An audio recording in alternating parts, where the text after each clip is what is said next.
Let me have a quick conversation with you about the payment processors, and I want to explain to you what the processors actually do this year, so you have a clear idea about their processes, their functions, but also the quantified aspect of things, how much they charging you. Okay, so here's the overview. When you think about the payment processors, I want you to think about the companies that actually are serving as a working bridge connecting your business bank account with that of the customer. Okay, so this is pretty straightforward. They are in the middle, and they're trying to make sure that you are getting paid and you are having cash. You having the cash transfer to your bank account. Now, the shift towards a cashless society continues to grow, with an astounding 40 to 45% of adults no longer making cash purchases in a regular week. Okay, so when you think about this shift in trends, basically you have let's say a shift that clearly indicates a shift in consumer behavior, actually emphasizing the growing preference for fast and more convenient payment options. So as a business owner, this step is a signal that incorporating cashless transactions into your business model is no longer optional, and no matter the cost, by the way. So getting on board with cashless transactions means understanding and choosing the right payment processor for your business. If this is your first time actually coming across the word payment processor, or if you find yourself needing more reasons to make the shift, this is where you need to be actually. So basically, what is a payment processor? So payment processor helps businesses to accept and manage electronic payments from their customers. So it doesn't matter which payment method the customer prefers, whether it's a credit card, a debit card, or even a digital wallet. A payment processor makes these transactions happen seamlessly. Essentially, it's actually like I said a little earlier, this is a working bridge, okay? Working bridge between you and your customers. So this is kind of cool. So what do payment processors do? Payment processors play an important role in the seamless operation of your business, ensuring swift and secure transactions. So from the moment a sale is made, they take charge by receiving transaction details and securely transferring these details across banks. They also perform necessary checks with the customer's bank for fund availability and verify the legitimacy of the transactions to protect your business from, let's say, fraudulent activities.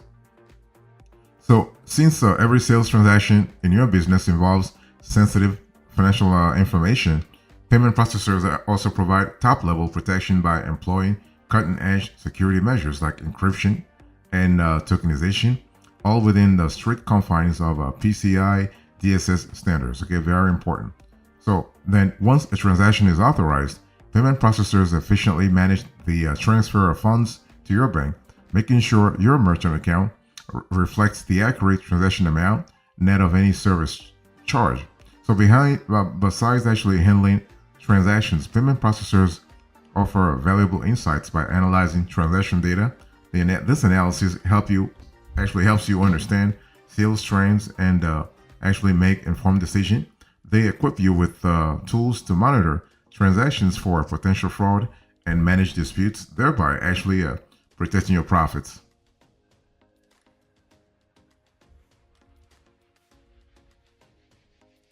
So basically, the thing is that expanding your business globally is furthermore simplified by payment processors' ability to accept payments in, let's say, in multiple currencies and offer local payment choices. And this is kind of cool because it adds actually an extra layer of flexibility to your business model, right? This allows you, for instance, to cater to a wider market and tap into new revenue streams. In essence, payment processors facilitate not only the immediate benefit of, let's say, smooth transaction handling, but also offer long-term advantages such as data security, insightful business analytics, risk management, and global market access. So here's the methodology here. How does payment processing really work? First of all, you have the first step, purchase initiation. So during a purchase, customers provide their payment input, which could be credit cards or e-wallets or debit cards. So this can happen in many ways. It could be at your in-store point of sale device or your web merchandising platform through mobile applications or via direct payment links you provide. So that's the first step. Step number one, purchase initiation. Step number two, protecting the transaction details. So your payment system now encrypts the transaction data before it heads off to the processor. This encryption process makes sure your customer's private data remains confidential from, let's say, unauthorized access. Step number 3, you have moving actually data securely. So once encrypted, this sensitive data moves from your end to the payment processor, and the processor acts as the middleman, passing along the data to actually your bank. And finally, that's the fourth step and final step. You have bank-to-bank communication. So your bank, known as the acquiring bank in this context, communicates with a customer's bank, referred to as the issuing bank. So this communication happens through the card networks such as Visa or MasterCard to actually get authorization for the transaction.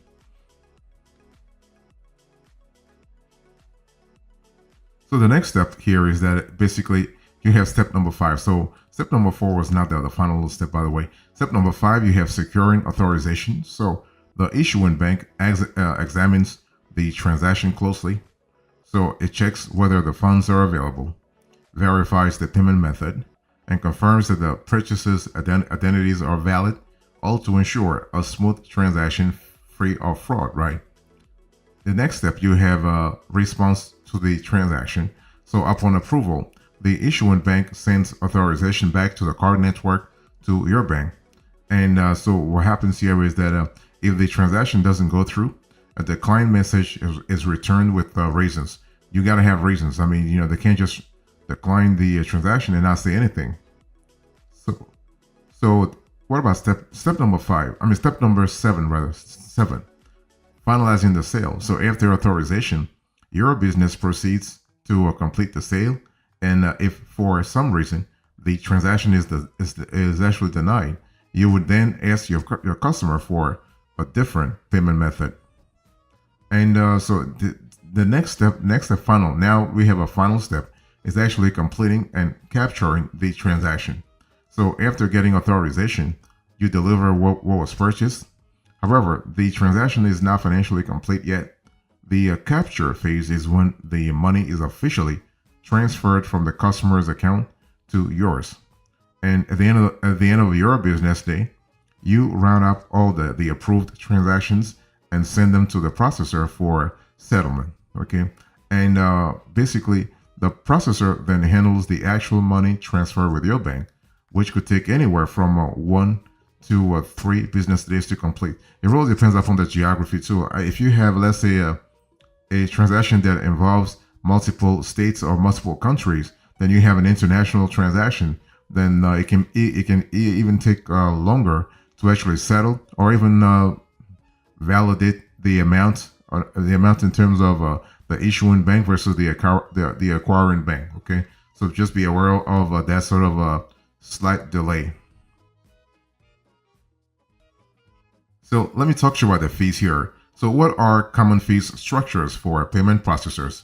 So more than the function and how payment processors work, it's really essential to understand payment processing fees and the different cost structures this may follow, right? Because every processor actually has a different sort of tactics when it comes to a pricing model. Now let's start with payment processing fees. So these are what you pay for the ability to accept card payments. So there are 2 types of fees when it comes to payment processing fees. You have pass-through fees, and then you have markup fees. Let me explain. So pass-through fees set by the issuing banks and card networks like Visa or MasterCard are actually standard cost per transaction, and they actually depend on several factors such as transaction type or card type. And they are non-negotiable and apply to all businesses. And then you have markup fees. Those are added by the processor or the middleman between you and the issuing bank. And this actually depend on factors such as business type and perceived risk. And so unlike pass-through fees, they may be negotiable. Okay. Now let me talk to you about the 3 main pricing models that you can come across when it comes to payment processors. You have flat rate pricing, you have tiered pricing, and then you have interchange pricing. So when you think about flat rate pricing, you are thinking about a model that combines both pass-through and markup fees into a single consistent rate. You pay the same fee for every transaction, regardless of card or transaction type. And the upside is that it's pretty straightforward. Nothing really complicated. You really understand what's happening here. You can forecast your cost, and there is no need to worry about varying fees. Plus, you might not have to pay any additional monthly fees. Then you have the tiered pricing. Here, fees are divided into three tiers: qualified, mid-qualified, and non-qualified. So the tier each transaction falls into reflects its risk and interchange level. So the qualified rate, which is typically the lowest, applies to standard card transactions. The most expensive non-qualified rate could apply to manual card entries without address verification, for example. This model's main benefit is the potential for lower rates for qualified transactions. Also, it's a commonly adopted model, making it relatively easy to understand. Next, you have interchange pricing. So this transparent model separates the pass-through and markup fees. So with the netted markup, you pay the exact pass-through fee for each transaction. This clear separation allows you to see exactly what you actually are paying for each part of the service, with some negotiable leeway and potentially lower pass-through fees for certain transactions. So you might actually reduce costs, okay?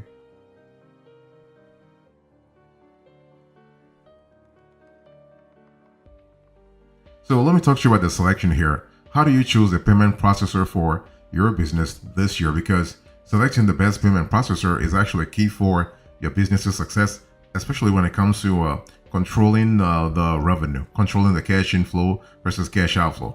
Now, the stakes are very high because if you settle for the wrong fit, you could face huge setbacks and loss. So to steer clear of trouble, you want to keep a few points in mind. The first thing you want to really think about fees and pricing. So if you're trying to choose a payment processor for your business, think about fees and pricing. Clarify actually the processor's fee structure. So I'm speaking here about setup costs, transaction and monthly charges, chargeback fees, and those related to currency conversion. You want to opt for a pricing model that matches your transaction volume and projected growth, okay? Next, you have the payment methods. So when you think about actually choosing a payment processor, think about payment methods. Choose a processor that supports your customers' payment methods, and this could range from credit and debit cards to digital wallets and even local payment preferences like buy now, pay later, or cash on delivery, COD. Now, more options mean more convenience for customers, which also translates to higher customer satisfaction. You also have international support. That's another possibility. So for businesses operating globally, it's actually essential that you find a payment processor that accepts multiple currencies and popular local payment methods, okay? So you want to scrutinize their currency conversion fees and international transaction costs too. And finally, you want to pay attention to security and compliance, okay? You want to ascertain that the payment processor complies with security standards like PCI DSS, safeguarding sensitive customer data, right? And you want to really make sure that they're covering your back and your customers' back too, your customers' backs as well. So you want to evaluate their fraud detection and prevention measures and use of secure technology like tokenization and encryption.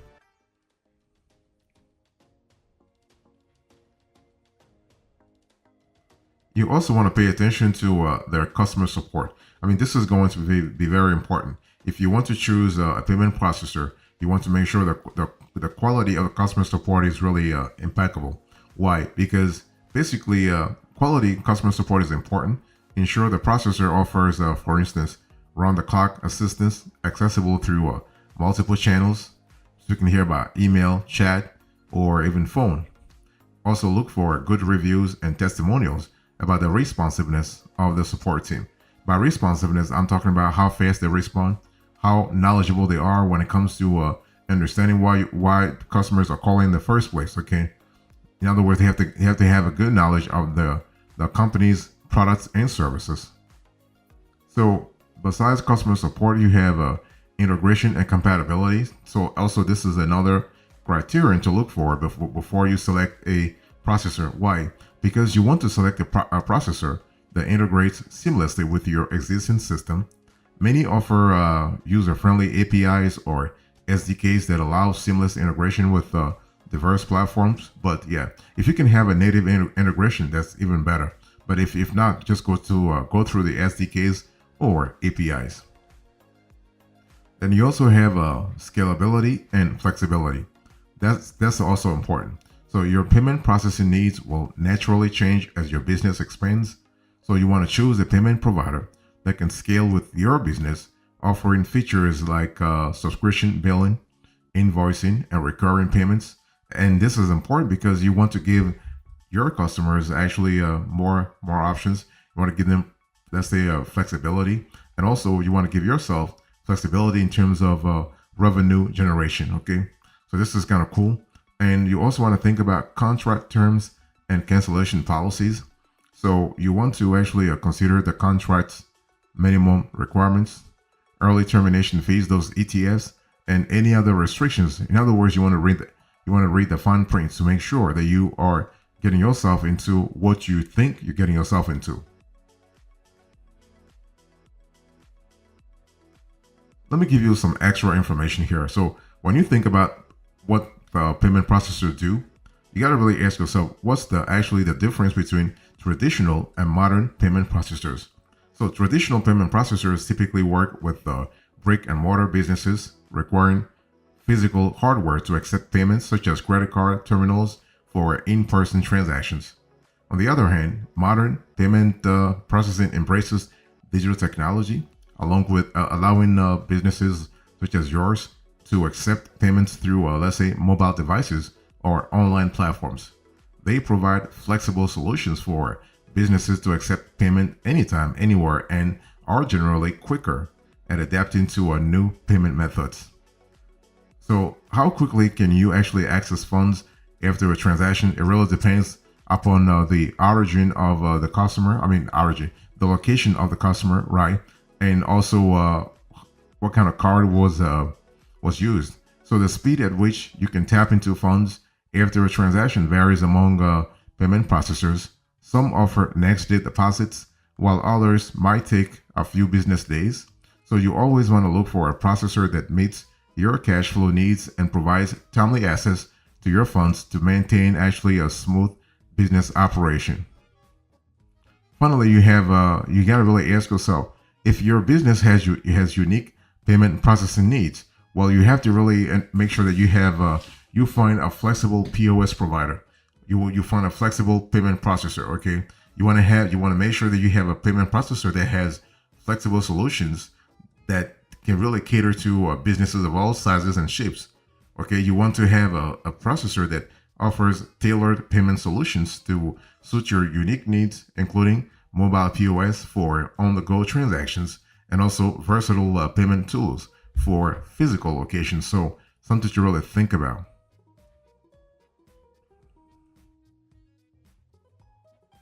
So here's a quote I hear. In today's conversation, I spoke to you about payment processors. I explained to you in the overview what they do, the methodology, the fees, the selection, and the extra information. Thank you so much. God bless you. I'll see you next time. Until then, remember, stay marvelous.